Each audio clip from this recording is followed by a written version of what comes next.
껴서 같이 하는 바람에 지금 울며 뛰쳐나온 거죠. 그래서 부모님이 자신의 생일을 제대로 챙겨주지 않고 언니 생일 파티에 끼워서 축하해줬죠. 그 생일이 얼마 차이가 안 났어요? 며칠 차이예요? 3일.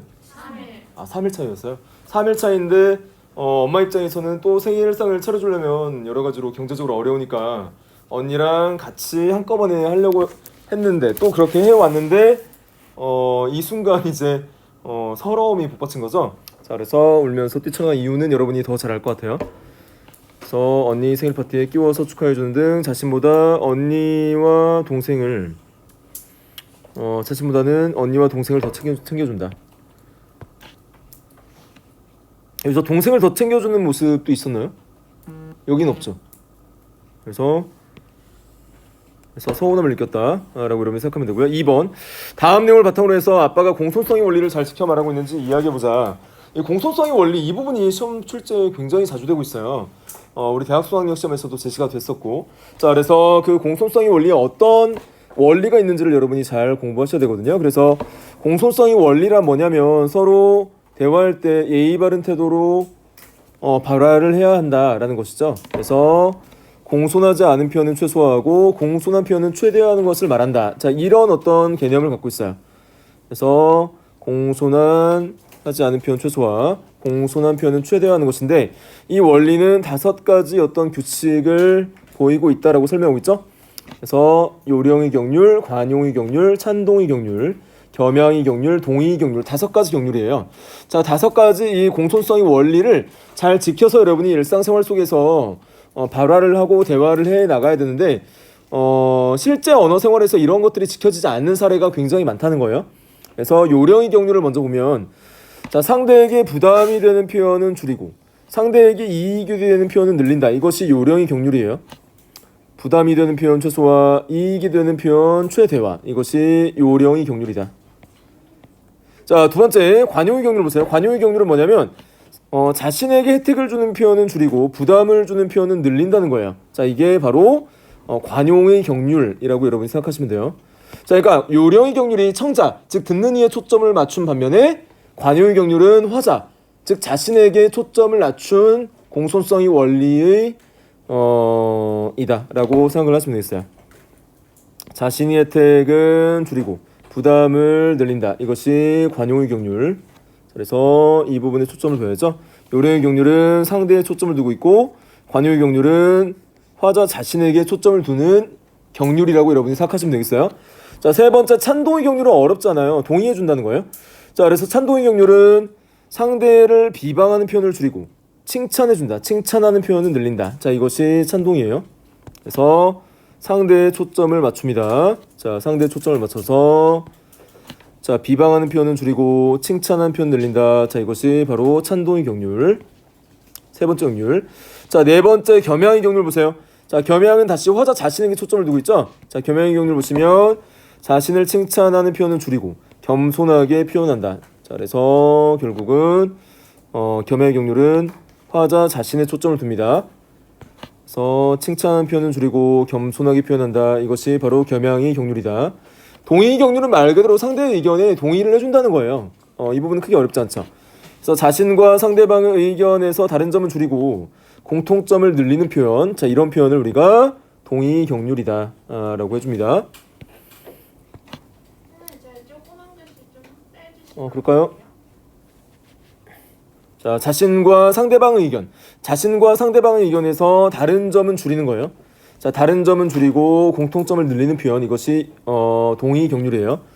자, 그래서 우리 교과서의 어떤 사례뿐만 아니라 다른 외부의 어떤 사례를 끌고 와서 자, 이런 공손성의 원리 중 어떤 경률에 해당하느냐, 자, 이런 어떤 문형이 가장 대표적인 유형의 문제라고 볼 수 있어요.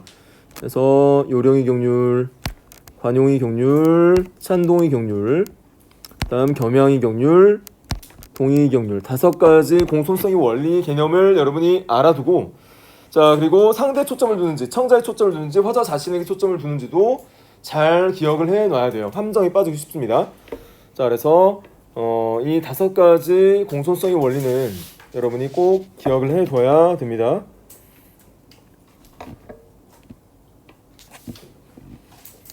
자, 그러면 이 5가지 공손성의 원리를 아빠가 잘 지켰는지 보라는 거죠. 자, 그래서 5가지 공손성의 원리가 실제 이 발화에서 잘 지켜졌나 여러분이 한번 생각을 해보세요. 자, 아빠가 이렇게 말하죠. 자, 아빠가 뭐라고 했어요? 이거는 우리 아까 본 영상이 없었죠. 아빠가 야, 우리 덕선이 생일 축하한다. 워메. 그나저나 벌써 초가 18개요? 했죠. 자, 우리 딸이 언제 이렇게 커버렸을까? 웃으면서 아빠 엄마가 미안하다. 잘 몰라서 그래. 첫째 딸은 어떻게 가르치고 둘째는 어떻게 키우고 막둥이는 어떻게 사람 만드는 줄 몰라서 이 아빠도 태어날 때부터 아빠가 아니잖아. 아빠도 아빠가 처음인게. 그니까 우리 딸이 좀 봐줘라고 했어요.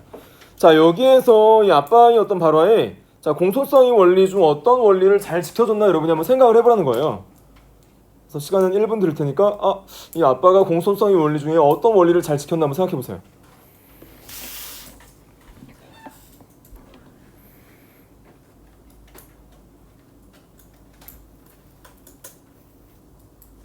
일단 내가 잘 몰라서 그랬다고 했으니까 어떤 원리를 잘 지켰다고 봐야겠어요?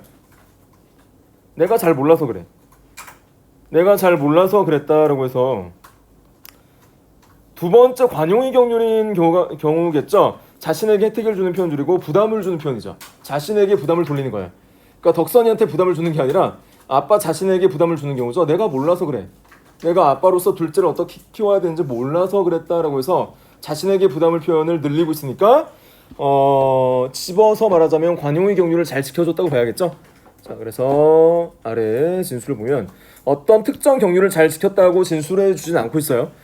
그래서 덕선이 아빠는 뛰쳐나간 덕선에게 일방적이고 권위적인 자세로 화를 내는 것이 아니라 자신을 낮추고 있죠. 자신을 낮추어 부족함을 인정하고 진심을 전달한다. 그래서 덕선이 이러한 아빠의 말과 태도에 진심을 느꼈기 때문에 사과를 받아들였고, 그래서 아빠는 공손성의 원리를 잘 지켰다고 말할 수 있다는 거죠. 그래서 선생님이 말한 대로 아빠 자신을 낮추어서 부족함을 인정했어요. 그래서 공손성의 원리를 잘 지켜 말했다. 이런 부분이 우리가 수용할 수 있는 부분이라는 거죠. 그래서 자신을 낮추었다, 부담을 줬다라는 표현이 제시가 돼 있으니까 관용의 경륜로 여러분이 생각을 하시면 되겠어요. 자, 이 부분은 굳이 말하자면 이 부분은 관용의 경륜을 준수하였다. 자, 그래서 화자 자신의 부담은 최대화한다는 거예요. 화자 자신이 어떤 부담은 최소화하고 혜택을 주는 표현은 줄였다라고 볼 수 있어요. 화자가 여기서 아빠죠? 의 부담을 늘리고 화자 아빠의